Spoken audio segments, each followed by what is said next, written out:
इस कहानी की शुरुआत में हमें कई जहाज़ों को दिखाया जाता है, जिनमें से एक जहाज़ पर हमें दो बच्चे नजर आते हैं, जो आपस में बाकी जहाज़ों के बारे में बात कर रहे होते हैं कि वो जहाज़ कितने बड़े और कितने सुंदर हैं। पर तभी उनके पिता उन्हें कहते हैं कि हर अच्छी दिखने वाली चीज़ अच्छी नहीं होती। और फिर वो अपने बच्चे को अलादीन की कहानी सुनाते हैं। वो उन्हें अरेबियन के सिटी अग्रोहा के वज़ीर के बारे में बताता है, और वो बताता है कि वह गुफा के सामने खड़ा था और तभी गुफा के अंदर से आवाज़ आती है, ship diamond in the cave. इसका मतलब ये था कि ये वो मंत्र है, जो ये मंत्र जानता है वो ही इस गुफा के अंदर जा सकता है। इसके बाद हमें कहानी में अलादीन को दिखाया जाता है, जो एक लड़की से बात कर रहा होता है। पर इस दौरान अलादीन का बंदर अबू उस लड़की का नेकलेस चुरा लेता है, और फिर वो उस चुराए नेकलेस के बदले अलादीन का जोर ले लेता है। इससे हमें पता चलता है कि अलादीन एक चोर है, पर वो दिल से अच्छा इंसान है। इसके बाद हमें प्रिंसेस जैस्मिन दिखाई जाती है, जो अपना भेष बदल कर उसी शहर में घूम रही होती है। पर जैसे ही जैस्मिन को रास्ते में कुछ बच्चे भूखे नजर आते हैं, वो उन्हें कुछ ब्रेड खरीद कर दे देती है। लेकिन यहाँ पर प्रिंसेस के पास पैसे नहीं होते, और चूंकि दुकानदार को नहीं पता था कि प्रिंसेस है, तो वो उसके साथ बदतमीजी करना शुरू कर देते हैं। पर तभी वहाँ पर अलादीन आ जाते हैं और प्रिंसेस को अपने साथ वहाँ से अपने घर ले आते हैं। वैसे तो अलादीन का घर बहुत टूटा हुआ था, लेकिन उसके घर से पूरा शहर देखा जा सकता था। प्रिंसेस अलादीन को अपनी सच्चाई बताने के बजाय अपना नाम डालिया बताती है, पर अलादीन को उसका ब्रेसलेट मिल जाता है, जिससे वो समझ गया था कि वो महल से आई है, क्योंकि ऐसे ब्रेसलेट महल के ही लोगों के पास होते हैं। पर वो बताती है कि वो प्रिंसेस के लिए काम करती है। पर तभी दिखाया जाता है कि महल के पास एक शिप आ रही होती है, और ये देखकर प्रिंसेस कहती है कि उसे अब यहाँ से जाना होगा। पर तभी वो नोटिस करती है कि उसके पास उसका ब्रेसलेट नहीं है। वो अलादीन से उसका ब्रेसलेट मांगती है, पर वो कहता है कि उसके पास नहीं है। पर यहाँ पर जस्मीन कहती है कि मुझे समझ जाना चाहिए था कि तुम एक चोर हो, और ये कहकर वो वहाँ से निकल जाती है। और फिर जैस्मिन जब महल के अंदर जाती है, तो उसे पता चलता है कि वहाँ पर उसे एक राजकुमार देखने के लिए है। लेकिन जैस्मिन को वो पसंद नहीं आता, और वो उसे मना कर देती है। पर तभी राजा का वजीर कहता है कि हमें अपनी आर्मी को स्ट्रॉन्ग करना चाहिए, और इसीलिए जैस्मिन को इस शादी से इनकार नहीं करना चाहिए था।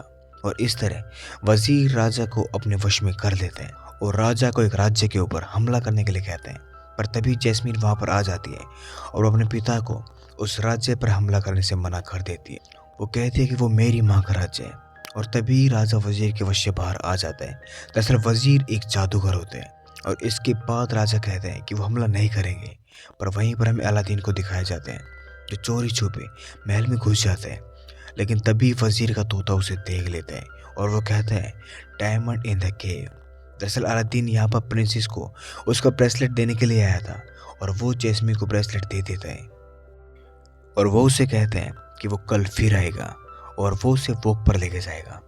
पर वहाँ से बाहर निकलते ही वजीर के सैनिक अलादीन को पकड़ लेते हैं, और फिर वजीर अलादीन को रेगिस्तान में ले जाते हैं और कहते हैं कि तुम एक चोर हो, और जिससे तुम अभी मिले हो वो यहाँ की प्रिंसेस है।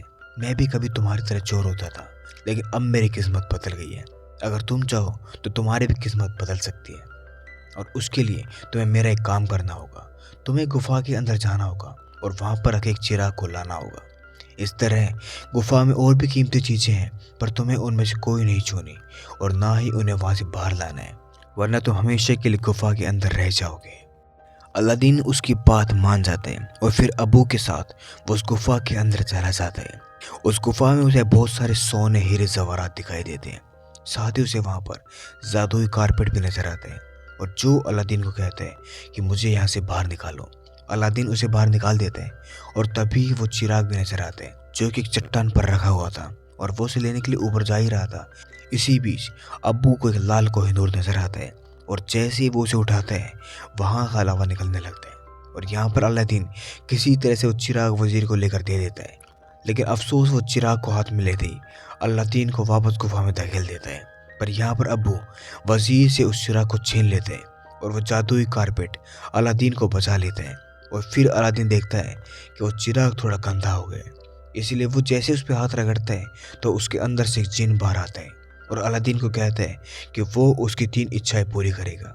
और इसके लिए पहले तुम्हें चिराग को घिसना होगा, और उसके बाद आई विश बोलना होगा, तभी मैं तुम्हारी विश पूरी करूँगा।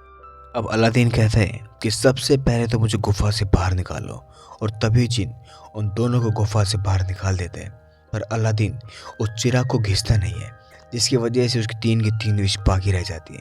अलादीन को जिन की बातचीत के दौरान पता चलता है कि वो इस चिराग के अंदर कई हजार सालों से बंद है, और वो भी इस चिराग से बाहर आ सकता है जब कोई उसे विश मांगे कि जिन हमेशा के लिए आज़ाद हो जाए। अलादीन कहता है कि वो अपने आखिरी विश यही मांगेगा और उसे आज़ाद कर देगा, पर पहले मुझे तुम एक राजकुमार बना दो। और तभी जिन उसे राजकुमार बना देता है। वो उसका एक साम्राज्य ही बना देता है, और जिन अबू जो उसका बंदर होता है उसको उसका हाथी बना देता है। इसके बाद अलादीन सीधा प्रिंसेस से मिलने के लिए जाते हैं, जहाँ पर सुल्तान अलादीन को एक रात के लिए खाने के लिए दावत देते हैं।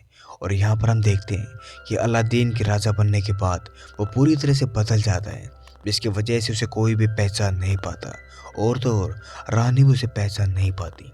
शाम को जब अलादीन दावत पर जाता है तब वजीर अलादीन को वश में करने लगता है, पर जिन उसे रोक लेते हैं क्योंकि जिन ने ये सब भांप लिया था। अलादीन कई कोशिश करता है जिससे वो प्रिंसेस को इम्प्रेस कर सके, लेकिन वो ऐसा नहीं कर पाता। वहीं जिन प्रिंसेस के साथ काम करने वाली एक लड़की जिसका नाम डालिया होता है, वो उसके साथ वॉक पर जाने के लिए कहते हैं क्योंकि उसे वो पसंद आ गई होती है। वही अलादीन भी प्रिंसेस को वॉक पर चलने के लिए कहता है, लेकिन प्रिंसेस यहाँ पर उसे मना कर देती है। पर तभी वो जादुई कारपेट पर बैठकर प्रिंसेस के सामने आ जाता है, और प्रिंसेस ये देखकर हैरान हो जाती है, और फिर वो उसके साथ उसके जादुई कारपेट पर वॉक पर चली जाती है। और इसी बीच उसे पता चलता है कि अलादीन ही अली है। और जब जैस्मीन उससे पूछती है कि ये सब क्या है, तब अलादीन कहता है कि वो एक राजा है और उसे घूमना पसंद है, और जब भी उसका घूमने का मन करता है वो इस वेश में आ जाता है। उसी तरह प्रिंसेस को भी जब घूमना होता है तो वो भी वेश बदल कर घूम लेती है। वापस आने के बाद अलादीन जब ये बातें जिनको बताते हैं तो वो कहता है कि तुम्हें उसे झूठ नहीं बोलना चाहिए था। वही हम देखते हैं कि वजीर का जादुई तोता अलादीन को जादुई कारपेट पर देख लेता है, जिसकी वजह से वजीर को पता चल जाता है कि प्रिंसेस अली अलादीन ही है, और उसने ये सब उस चिराग की मदद से किया है। इसलिए वजीर अलादीन को गिरफ्तार कर लेता है और उससे उस चिराग के बारे में पूछता है। लेकिन वहीं हम देखते हैं कि उस चिराग को लेकर जादुई कारपेट अलादीन के पास आ जाता है, पर वो देखता है कि वजीर ने अलादीन को पानी में फेंक दिया है।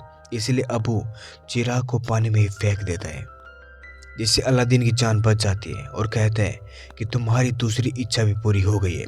वहीं वजीर को लग रहा होता है कि अलादीन मर गए, इसलिए वो राजा को कहता है कि प्रिंस अली धोखेबाज था, इसलिए वो भाग गया। पर तभी वहाँ पर अलादीन आ जाता है और वजीर की सारी सच्चाई जैस्मीन को बता देता है। इसलिए जैस्मीन अपने पिता को कहती है कि वजीर एक झूठा इंसान है, वो यहाँ पर राज करना चाहता है। ये सुनकर राजा वजीर को गिरफ्तार करवा लेता है, और वहीं अलादीन जिससे पूछता है कि उसकी तीसरी इच्छा ये है कि ये झूठ हमेशा के लिए ऐसे चलता रहे। पर जिन कहता है कि तुमने तो कहा था कि तुम्हारी आखिरी विश मुझे आज़ाद करने की होगी, पर अलादीन कोई जवाब नहीं देता। वही जिन वापस चिराग के अंदर चला जाता है, और अलादीन भी वापस अपने घर आ जाता है। वही हम देखते हैं कि वजीर अपने तोते के जरिए आज़ाद हो जाता है, और फिर उस चिराग को चुरा लेता है, और वो जिन को हुक्म देते हैं कि वो उसे सुल्तान बना दे, और ना चाहते हुए भी जिन को ऐसा करना पड़ता है। जैसे ही राजा के बात पता चलती है, वो अपनी सेना को वजीर को पकड़ने के लिए कहता है, पर अफसोस उस पर जिन का जादू हो गया था, इसलिए उनके मुताबिक वजीर ही अब उनका राजा था। इसलिए वजीर प्रिंसेस को कैद कर लेता है। यहाँ पर हम देखते हैं कि प्रिंसेस सबको किसी तरह से यकीन दिला देती है कि वजीर असली सुल्तान नहीं है, और वो फिर से प्रिंसेस को आज़ाद कर देते हैं। वही हम देखते हैं कि वजीर जिन से दूसरी इच्छा मांगता है कि वो उसे यहाँ का सबसे बड़ा जादूगर बना दे।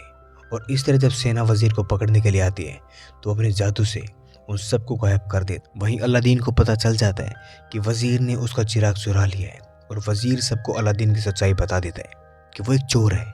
और फिर वजीर जादूगर से अलादीन की एक बर्फ वाली जगह पर मारने के लिए छोड़ देता है, पर जादुई कारपेट उसकी जान बचा लेते हैं। वही हम वजीर को देखते हैं जो प्रिंसेस से शादी करना चाहता है, पर प्रिंसेस उसे मना कर देती है। इस पर वजीर सुल्तान और डालिया पर अत्याचार करता है, जिसकी वजह से प्रिंसेस भी शादी के लिए हाँ भर देती है। अगले दिन प्रिंसेस वजीर से शादी करने ही वाली होती है कि तभी उसे अलादीन दिख जाता है, और वो चिराग को लेकर कूद जाती है, पर अलादीन उसे बचा लेता है। यहाँ पर हम देखते हैं कि वजीर का तोता उसका पीछा कर रहा होता है, जिसे वजीर ने जादू से बड़ा कर दिया, और वजीर उन दोनों को वापस महल में बुला लेता है और वो कहता है कि मुझे जो चाहिए था वो मुझे मिल गया। तब अलादीन उसे कहता है कि तुम इस दुनिया के सबसे शक्तिशाली इंसान नहीं हो, तुमसे ज़्यादा शक्तिशाली इंसान तो ये जिन है। और इस तरह की बातें सुनकर वज़ीर जिन से कहता है कि मुझे तुमसे भी ज़्यादा शक्तिशाली इंसान बनना है। यानी कि एक तरह से वो मांग लेता है कि उसे भी जिन बनना है। और इस तरह से उसकी आखिरी इच्छा पूरी हो जाती है और वो एक चिराग के अंदर चला जाता है। दरअसल ये एक तरह का श्राप होता है जो उल्टा वज़ीर पर लग जाता है और तभी जिन उस चिराग को गुफा के अंदर फेंक देता है। और वो अलादीन को कहता है कि तुम सही थे, तुम एक राजकुमार होने चाहिए थे, एक योद्धा होने चाहिए थे। और फिर जिन अलादीन को कहता है कि तुम्हारी एक इच्छा बाकी है और तुम्हें वो मांगनी चाहिए। और इस पर अलादीन जिन से कहता है मेरी आखिरी इच्छा यही है कि मैं तुम्हें आज़ाद करता हूँ, जिसकी वजह से जिन को बहुत सुकून मिलता है और वो एक आम आदमी बन जाता है और वो डालिया के साथ खुशी खुशी रहता है। वहीं अलादीन और जैस्मिन की भी शादी हो जाती है। और इसके बाद हम देखते हैं कि कहानी की शुरुआत में जो आदमी था वो कोई और नहीं था बल्कि वो एक जिन था और जो अब एक आम आदमी बन चुका था। और इसी के साथ ये कहानी यहीं पर ख़त्म हो जाती है। उम्मीद करते हैं आपको ये कहानी पसंद आई होगी। अगर आपको ये कहानी पसंद आई तो चैनल को सब्सक्राइब करना ना भूलें। मिलते हैं अगली कहानी में, जब तक के लिए धन्यवाद।